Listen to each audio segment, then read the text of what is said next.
ലോക്സഭയിൽ ഇന്ന് വഖഫ് ഭേദഗതി ബിൽ അവതരിപ്പിക്കാൻ പോവുകയാണല്ലോ. എന്താണ് ഈ വഖഫ് ബിൽ? സ്റ്റേറ്റ് വഖഫ് ബോർഡ്, വഖഫ് ട്രിബ്യൂണലിന്റെ ഘടനയിൽ വരാൻ പോകുന്ന മാറ്റം എന്തെല്ലാം ആണ്? ഇത് വിശദമായി നമുക്ക് നോക്കാം.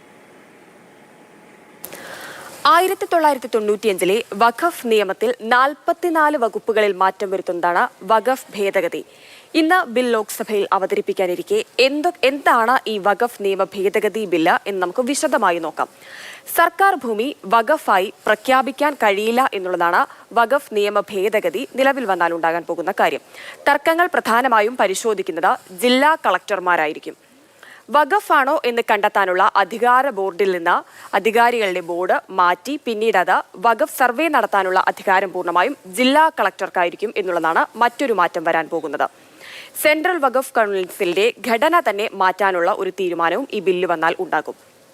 2 മുസ്ലിങ്ങൾ അല്ലാത്ത 2 പേര് ഉണ്ടാകും. അതോടൊപ്പം തന്നെ ഈ വിഭാഗങ്ങളിൽ എംപിമാരും മുൻ ജഡ്ജിമാരും, ഈ മുസ്ലിങ്ങൾ ഉൾപ്പെടുത്തുക എന്ന് പറയുമ്പോൾ അതിൽ ഈ വിഭാഗങ്ങൾ ഉൾപ്പെടും. മുസ്ലിം എംപിമാർ, MLA മാർ, ബാർ കൗൺസിൽ അംഗങ്ങൾ എന്നത് ഭേദഗതി ചെയ്ത് സ്റ്റേറ്റ് വഖഫ് ബോർഡിൽ നിന്ന് ഇത്രയും ആളുകളെ ഭേദഗതി ചെയ്യും. അങ്ങനെയാണ് ഈ ഒരു തീരുമാനം വരുന്നത്. അതോടൊപ്പം തന്നെ സംസ്ഥാന സർക്കാർ നാമനിർദ്ദേശം ചെയ്യുന്നവരായിരിക്കും പിന്നീട് സ്റ്റേറ്റ് വഖഫ് ബോർഡിൽ ഉൾപ്പെടുക. സംസ്ഥാന സർക്കാർ നാമനിർദ്ദേശം ചെയ്യുന്നവരിൽ 2 സ്ത്രീകൾ എന്ന പഴയ വ്യവസ്ഥ അതേപടി തന്നെ നിലനിർത്തിക്കൊണ്ടായിരിക്കും സംസ്ഥാന സർക്കാരിന്റെ നാമനിർദ്ദേശം ഉണ്ടാവുക. വഖഫ് ട്രിബ്യൂണലിന്റെ ഘടനയിലും മാറ്റം വരും എന്നുള്ളതാണ് വഖഫ് ഭേദഗതി ബിൽ വരുമ്പോൾ ഉണ്ടാകുന്ന ഒരു മാറ്റം. മുസ്ലിം നിയമ വിദഗ്ധനെ ഇതിൽ നിന്ന് ഒഴിവാക്കാനുള്ള ഒരു തീരുമാനമായിരിക്കും ഉണ്ടാവുക.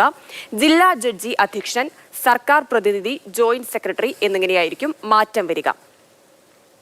90 ദിവസത്തിനുള്ളിൽ ഹൈക്കോടതിയിൽ അപ്പീൽ നൽകാനായിരിക്കും മറ്റൊരു തീരുമാനം ബില്ല് വരുന്നതോടുകൂടി ഉണ്ടാകാൻ പോകുന്നത്.